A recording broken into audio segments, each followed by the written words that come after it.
Caçador Graco, de Franz Kafka, tradução de Maria Julieta Drummond, 1949, voz Iba Mendes. Dois rapazes estavam sentados sobre a amurada do cais e jogavam dados. Um homem lia jornal nos degraus de um monumento à sombra de um herói que brandia um sabre. Na fonte, uma jovem enchia o seu balde. Um verdureiro ambulante deitara-se junto à sua mercadoria e contemplava o lago.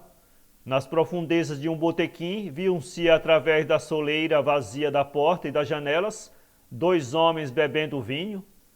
Abancado no terraço, o proprietário dormitava. Um barco aproximou-se docemente, como plainando por cima d'água, e entrou no pequeno porto. Um homem de capote azul pisou em terra e amarrou as cordas entre as argolas.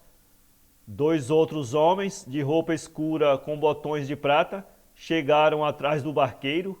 Carregavam uma padiola em que um homem estava visivelmente estendido, coberto por uma grande peça de seda, de franjas e motivos de flor.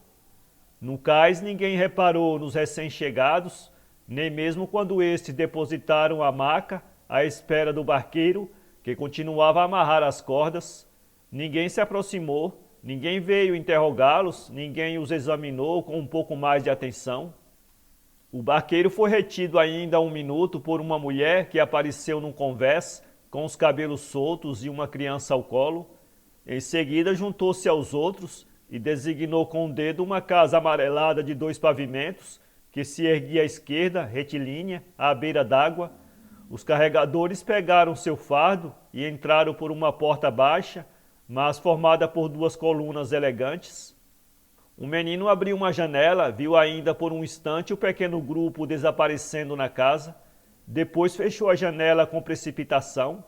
Por sua vez, os batentes da porta cerraram-se. Eram de carvalho e minuciosamente trabalhados. Um bando de pombos, que até então girara em torno do campanário, parou naquele momento diante da casa.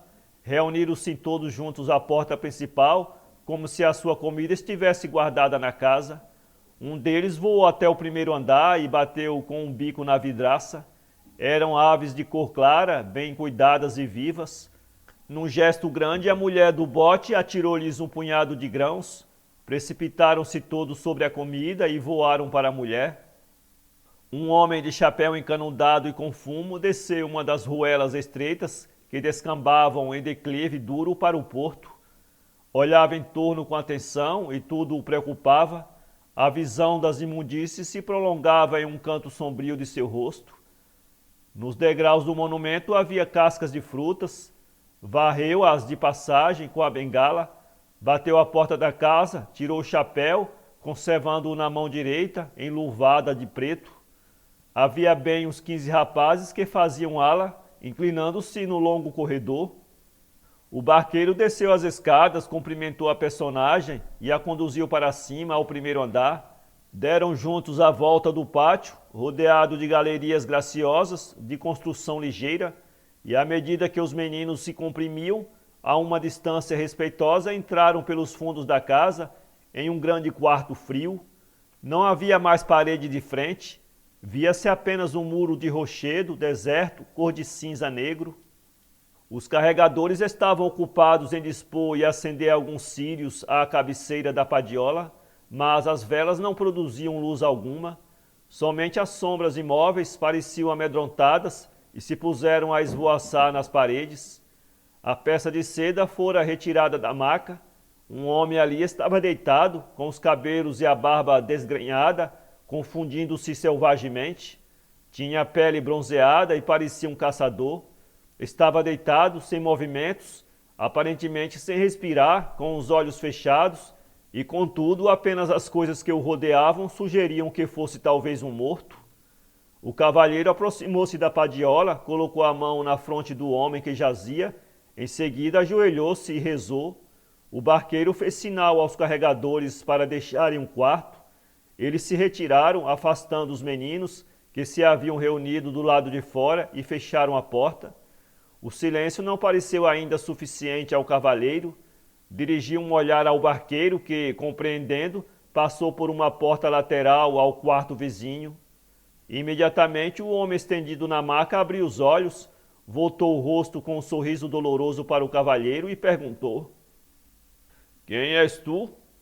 Sem maior espanto, o cavalheiro ergueu-se, deixando a posição ajoelhada, e respondeu: O burgomestre de Riva. O homem da maca fez um sinal com a cabeça e, estendendo fracamente o braço, designou uma cadeira. Assim que o burgomestre aceitou o convite, ele disse: Eu bem que sabia, senhor burgomestre, mas no primeiro instante tudo flutua sempre para mim em pleno esquecimento, tudo gira em meu espírito, e é melhor que eu interrogue, apesar de já saber tudo. O senhor também saberá, provavelmente, que sou o caçador Graco. Naturalmente, respondeu o burgomestre, o senhor me foi anunciado para esta noite. Estávamos dormindo havia algum tempo, quando cerca de meia-noite minha mulher exclamou: Salvatore, é este o meu nome?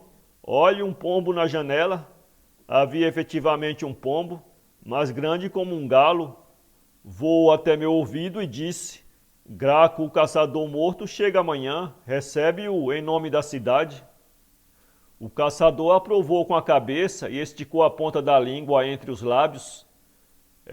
As pombas voam à frente, mas acha que devo permanecer em Riva, senhor burgomestre?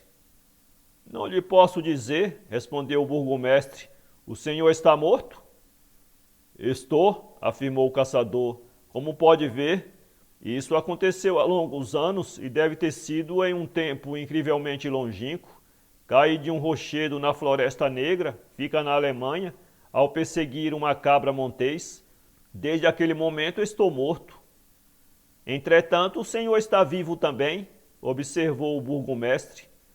De certo modo, continuou o caçador, de certo modo estou vivo também. Minha barca fúnebre errou o caminho, uma falsa inclinação do leme, um descuido do piloto, um desvio através de minha pátria maravilhosa, não sei o que foi, sei apenas que fiquei na terra, e desde então minha barca vaga pelas águas terrestres. Assim, eu que só queria viver em minhas montanhas, viajo depois de minha morte por todos os países da terra. E o senhor não participa do além? Perguntou o burgomestre, franzindo as sobrancelhas. Fico sempre na grande escadaria que conduz ao alto, num patamar infinitamente vasto, erro em todos os sentidos, às vezes para cima, às vezes para baixo, às vezes para a direita, às vezes para a esquerda, sem jamais me deter. O caçador transformou-se em borboleta. Não ria. Não estou rindo, protestou o burgomestre. É exato, prosseguiu o caçador. Não me detenho nunca, mas quando tomo um impulso e o supremo portal começa a aparecer em sua luz, desperto em minha velha canoa, que se esquiva solitariamente em não sei que águas terrestres. O erro capital de minha velha morte escarnece em torno de mim, na cabine. Júlia, a mulher do barqueiro, bate e vem trazer em minha padiola a bebida matinal do lugar, cuja costa bordejamos. Estou estendido numa tábua, tenho um lençol sujo. Estou estendido numa tábua, tenho um lençol sujo, e não sinto a menor alegria em me contemplar. Minha cabeleira e minha barba, cinzentas e negras, se misturam e se embaraçam inextricavelmente. Minhas pernas cobrem-se com grande chale de mulher, de uma seda estampada de flores com longas franjas. À minha cabeceira estão dispostos círios de igreja que projetam sua luz sobre mim.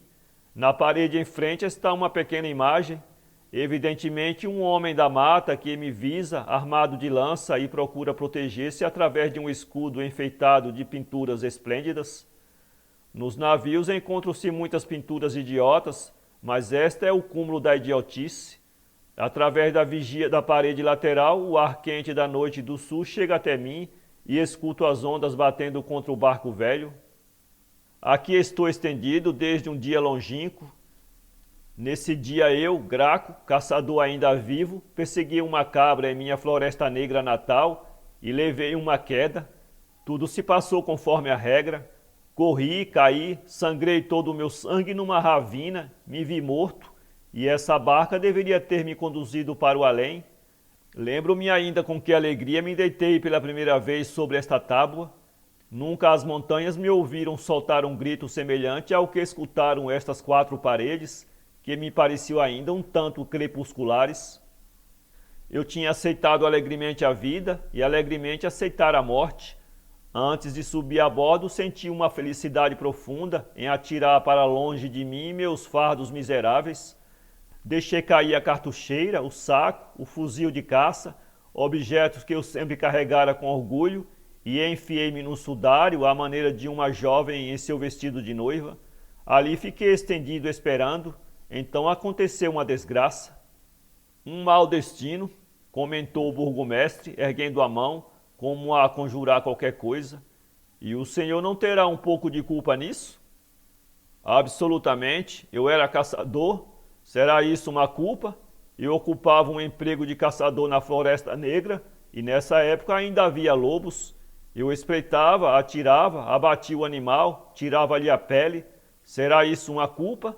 Meu trabalho era abençoado, chamavam-me o grande caçador da Floresta Negra. Será isso uma culpa? Não sou competente para decidir, disse o burgomestre, mas me parece que não há nisso mal algum. Quem é então o culpado?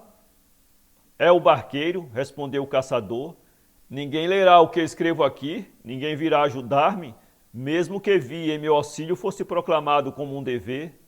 Todas as portas de todas as casas ficariam fechadas, todas as janelas fechadas, todos continuariam deitados em seus leitos, com o cobertor estendido sobre a cabeça. A terra inteira seria um albergue na noite. Para isso existem boas razões, pois ninguém sabe nada a meu respeito. Supondo-se que alguém conhecesse minha existência, não saberia do local de minha passagem, e se soubesse, não saberia reter-me, nem ajudar-me. A ideia de querer ajudar-me constitui doença a ser curada na cama. Sei disso e, portanto, não pedirei auxílio, mesmo que em determinados momentos, abandonado como fico aos meus impulsos, como agora, por exemplo, nesse instante em que lhe falo, eu pensei muito nisso.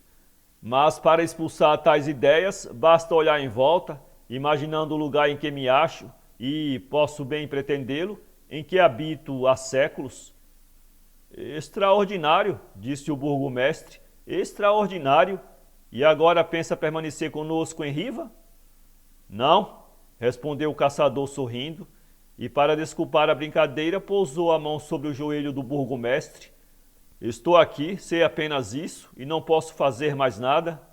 Minha canoa não tem leme e avança de acordo com o vento que sopra nas mais fundas regiões da morte. Para ler esse conto, acesse www.poeteiro.com.